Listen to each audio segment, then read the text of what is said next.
Social মিডিয়াতে দেখলাম এটা নৃশংস একটা হত্যাকাণ্ড হয়েছে। এটার নিন্দা জানানোর ভাষা আমাদের নেই। আমাদের দলীয় অবস্থান সবসময় আমরা এই সমস্ত অনাচারের বিরুদ্ধে জিরো টলারেন্সে আছে। আমাদের এই পর্যন্ত দলীয় শৃঙ্খলা ভঙ্গের কারণে হাজারে হাজারে আমাদের নেতা কর্মী সমর্থক যার বিরুদ্ধে যেখানে আমরা তদন্ত করে এই সমস্ত শৃঙ্খলা বিরোধী কর্মকাণ্ডের তথ্য পেয়েছি, সাথে সাথে আমরা ব্যবস্থা নিয়েছি।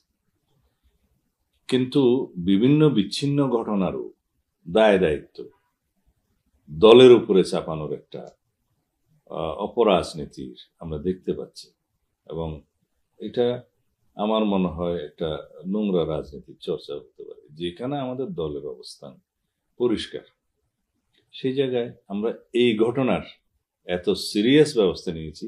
আমরা এফআইআর এর কাগজটা হাতে পেয়েছি এবং আমাদের অঙ্গ সংগঠনের কয়েকজনের নাম ওখানে আছে। তাদেরকে আমরা জিজ্ঞেস করেছি যে কয়জনের সাংগঠনিক সম্পৃক্ততা আছে। 4-5 জন দেখা গেছে ছাত্রদল, যুবদল, স্বেচ্ছাসেবক দল। তাদেরকে আজীবনের জন্য বহিষ্কার করা হয়েছে সাথে সাথে।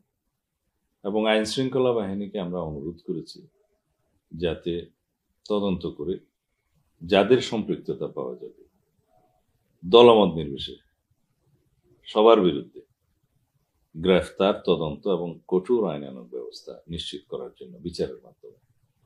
এখানে আমাদের অবস্থান, দলের অবস্থান পরিষ্কার। হ্যাঁ, দেখুন, এই জাতীয় একটা বড় রাজনৈতিক সংগঠন বিভিন্ন ওয়ার্ড পর্যায়ের হয়তো নিচের দিকের কিছু সদস্য বা পদবীধারী তারা এই পট পরিবর্তনের সুযোগ নিয়ে বিভিন্ন রকম অনাচারে জড়িত হতে পারে, কিন্তু আমাদের অ্যাকশনটা হচ্ছে ঘটনা পরবর্তী। কিন্তু আপনার প্রশ্ন যদি আমি বুঝে থাকি, তাহলে ঘটনা পূর্ববর্তীতেও যেন আমরা এই স্ক্রুটিনিটা করি, তাহলে সুবিধা হয়। এই মেসেজটা আমরা অলরেডি দিয়ে দিয়েছি যে সব সংগঠনগুলোকে আমরা বলেছি যে তারা যেন একটা শুদ্ধি অভিযান পরিচালনা করে। যাদের বিরুদ্ধে অভিযোগ পাওয়া যাবে অথবা যাদের কর্মকাণ্ড এরকম বা যাদের অতীত ইতিহাস এরকম, সেগুলো ফাইন্ড আউট করে একটা শুদ্ধি অভিযান চালানোর জন্য আমরা এখন আহ্বান জানিয়েছি সব লেভেলের আমাদের সমস্ত অঙ্গ সংগঠন সহ সহযোগী সংগঠনের কাছে।